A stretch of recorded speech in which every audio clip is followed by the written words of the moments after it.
It was one of those moments that stops a nation in its tracks. The studio lights burned bright, the cameras rolled, and millions of viewers leaned closer to their screens as the tension between two political titans reached its breaking point. Senator Elizabeth Warren, known for her sharp intellect and fiery passion, turned toward Robert F. Kennedy Jr., her eyes narrowing, her voice cutting through the air like a blade. "You," she said, her tone unwavering, "are a disgrace to this country." The crowd gasped. The moderators froze. What happened next would not only stun the audience but redefine the evening and leave Warren utterly speechless. The confrontation unfolded during a highly anticipated live town hall debate, a night meant to explore issues that divided the nation. Healthcare, vaccines, corporate accountability, and freedom of speech. These were the battlegrounds. Both Warren and Kennedy had come prepared for a verbal war, but no one expected the clash to become so personal. For nearly an hour,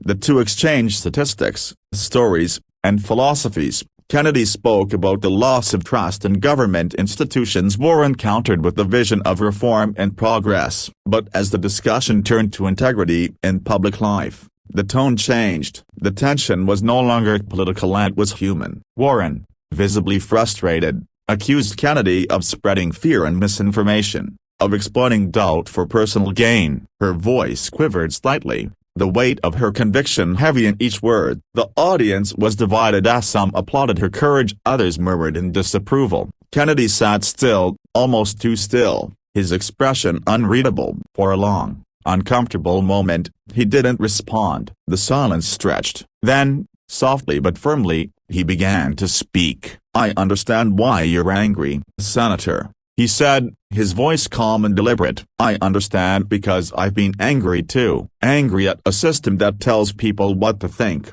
what to believe, who to trust. Angry at being misunderstood, not just by the media, but by people I respect." The crowd fell silent. "You call me a disgrace," he continued, his gaze steady, "but I've spent my life fighting for the same people you say you represent. I've lost friends, I've lost family, and yet, I still believe in the power of truth, not the kind handed down by headlines, but the kind people feel in their hearts." For the first time, Warren seemed taken aback. Her expression softened, if only for a second. Kennedy went on to speak about his childhood, about the legacy of his father and uncle, a man who, for all their faults, dedicated their lives to service and sacrifice. He spoke of how being a Kennedy was both a blessing and a burden, how every word he uttered was measured against a family myth that often felt impossible to live up to. "I'm not perfect," he said quietly, "but disgrace, number. I'm just a man trying to tell the truth as I see it,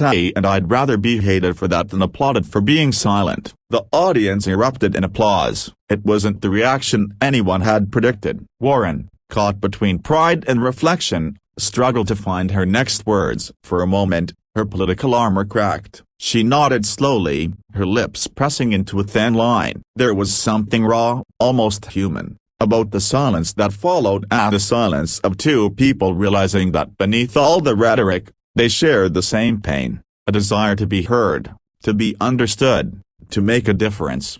The moderators eventually moved on, but the energy in the room had shifted. Viewers across the country took to social media, replaying the exchange, dissecting every glance, every pause. Some hailed Kennedy as a hero for standing his ground with grace, others praised Warren for her conviction, even if her words had gone too far. But beyond politics, something deeper resonated, the idea that even in an age of division, humility and honesty could still cut through the noise.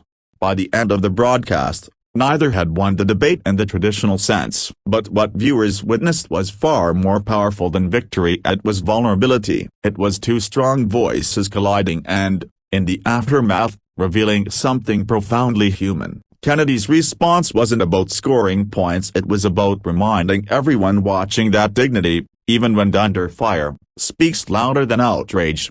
As the cameras dimmed and the credits rolled, Warren approached Kennedy off stage. No microphones. No audience, just two people standing in the quiet. After the storm, she extended her hand. "You surprised me tonight," she admitted softly. He smiled faintly. "Maybe we both surprised each other." That night, the internet would explode with clips, reactions, and think pieces, but for those who watched live, one message lingered long after the broadcast ended: in a world where shouting often drowns out listening, the truest strength lies not in being right but in being real.